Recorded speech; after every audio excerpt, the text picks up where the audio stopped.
सवाल जी वालेकुम अस्सलाम। सर, पहले तो अपना नाम बताएं। जी, मेरा नाम शबीर अहमद।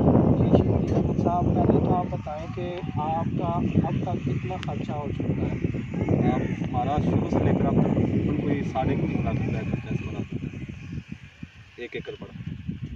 तो इसको लगाने के लिए किन किन चीज़ों की ज़रूरत पड़ती है। ज़ाहिर है पहले तो ज़मीन की तैयारी के लिए ट्रैक्टर वगैरह की ज़मीन की तैयारी करनी पड़ती है। फिर इसमें लेबर की ज़रूरत होती है, वो ही इसमें काम करते हैं, यानी कि इसमें शापर डालना, पहले खाद वगैरह, ज़मीन की तैयारी। फिर उसके बाद ये इसकी पनीरी है, ये हम स्वाद से लेकर आए हैं जी। फिर इसको लगाना वो औरतों ने लगाया है जी।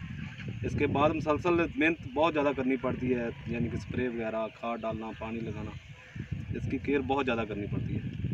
मतलब आपका कहने का मकसद यही है, ये इसका तैयार करना चाहे कि बच्चे की परवरिश करने के मुताबिक ही है। बिल्कुल ऐसे, ये बहुत नाजुक पौधा है, इसका बहुत ज़्यादा ख्याल करना पड़ता है, मौसमी लिहाज से भी और इसकी खुराक के लिहाज से भी, हर तरह इसका ख्याल करना पड़ता है। फिर इसकी ग्रोथ, लेकिन अल्हम्दुलिल्लाह हमारी ये पहली फसल है, हमने पहली दफ़ा इसको बोया है। लेकिन हम ना तजर्बाकार होते हुए भी हमारी फसल इंशाल्लाह इस इलाके में बहुत अच्छी है, फल भी बहुत अच्छा लगा है इंशाल्लाह, तैयार भी आपके सामने बहुत अच्छी है जी इंशाल्लाह। जी, जैसे कि आपने उन्होंने की बात सुनी, उनका कहने का मकसद यही है कि इसको तैयार करने पर किन किन चीज़ों का उन्होंने बताया वो आपने सुन ही लिया होगा। मेरे साथ कारी साहब भी मौजूद हैं, तो उनसे भी बात करेंगे कि स्ट्रॉबेरी के क्या क्या फ़ायदे हैं। अस्सलाम वालेकुम। वालेकुम सलाम रहमतुल्लाह। और सर, सबसे पहले आप अपना नाम बताएं। मेरा नाम जी मोहम्मद सलीम साजिद रब्बानी। जी सर, तो आप बता सकते हैं स्ट्रॉबेरी के क्या क्या फ़ायदे हैं। जी स्ट्रॉबेरी से बहुत ज़्यादा फ़ायदे हैं। सबसे पहले ये जो यरकान के मरीज़ होते हैं उनके लिए ये बहुत ज़्यादा फ़ायदे दे है, यानी कि काला पीला यरकान, ये जिगर के तमाम अमराज के लिए बहुत अच्छी चीज़ है। और उसके बाद जो मैदा, इंसान का मेन हेड जो होता है वो मैदा होता है, यानी कि अगर मैदा दुरुस्त होगा तो तमाम जिस्म बिल्कुल तवानाई हासिल कर सकेगा। और मैदा इससे बहुत ज़्यादा फ़ायदा हासिल करता है। स्ट्रॉबेरी खाने से या जूस बनाने से मैदे को बहुत ज़्यादा ताकत तक़वियत हासिल होती है, तो लिहाजा खानी चाहिए। जो भी मौसमी फल हो उसको खाना चाहिए।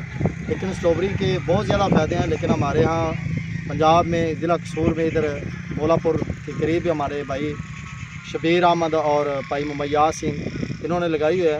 हम दुआ गो हैं कि अल्लाह इनके कारोबार में बरकत दे और ये आवाम की खिदमत करते हैं, अल्लाह इनको अजर अज़ीम अता फ़रमाए। तो जिनकी लागत है तो माशाल्लाह बहुत अच्छा फल दिया हुआ है, माशाल्लाह इनकी कमाई जो है इनके सामने ही है। तो इंशाल्लाह ये आवाम खाएगी और गीत भी गाएगी इंशाल्लाह। मैं अभी भाई से माशाल्लाह खा के आया हूँ, जुमा पढ़ाने के बाद वापसी जा रहा था तो हमारे भाई ने बुलाया, कर साहब आप खा के जाएँ। तो मैं दुआ गो हूँ कि अल्लाह बरकत अता फ़रमाए। ये मैदे के लिए और जिगर के लिए और दिल के मरीज़ों के लिए बहुत ज़्यादा फ़ायदेमंद है। काफ़ी सारे जो डॉक्टर हैं वो यही कहते हैं कि आप ना स्ट्रॉबेरी का इस्तेमाल करें जूस वगैरह, मिल्क शेक में। काफ़ी जो घर में हर घर की ये ज़रूरत है। जी ये बच्चों को ज़्यादातर देनी चाहिए क्योंकि कैल्शियम की जिसको कमी हो ये कमी कैल्शियम की पूरी करता है। ये स्ट्रॉबेरी ऐसी चीज़ है, ऐसा फल है कि ये चुकंदर जैसी है। जैसे चुकंदर विटामिन डी सी होता है, इसमें भी विटामिन डी सी मौजूद है। जिगर के तमाम अमराज के लिए बेहतर है। जो जिगर का मर्ज़ क्लियर हो जाएगा तो तमाम इंशाल्लाह अज़ा इंसान की सही से काम करते हैं। काफ़ी सारे जो बड़े बड़े घरों में है ये वो स्ट्रॉबेरी का इस्तेमाल इसका आइसक्रीम बनाने में भी किया जाता है। ये आइसक्रीम भी बनाते हैं, जूस शेक भी बनाते हैं और दूसरा मिल्क शेक भी बनाते हैं। ऐसा खाते हैं, अमीर लोग भी खाते हैं और गरीब तो माशाल्लाह वैसे ही चले मेहनत मजदूरी जो करते हैं। इधर हमारी माएँ बहनें माशाल्लाह जो खेत में काम कर रही हैं वो चलती फिरती खाती हैं। और जो लोग अमीर लोग होते हैं वो घर में सिर्फ फ़कत जूस निकाल के या शेक बना के इस्तेमाल करते हैं। लेकिन गरीब आवाम जो है वो पाव आधा किलो लेके वो गुजारा करती है। लेकिन मौसमी फल जो भी हो इंसान को खाना चाहिए, इसके बहुत ज़्यादा फ़ायदे हैं, खाना चाहिए। जी, जैसे कि गारी साहब की आपने बात सुनी, उनका कहने का मकसद यही है कि ये फल को खाए, चाहे गरीब है चाहे अमीर, इसको खाना ज़रूर चाहिए क्योंकि इसके बहुत सारे फ़ायदे हैं। तमाम फल अल्लाह की नेमत है तो इनको ज़रूर खाएँ। इसके साथ ही इजाज़त दीजिए, अगली वीडियो में फिर मुलाकात होगी, तब तक के लिए अल्लाह के पास।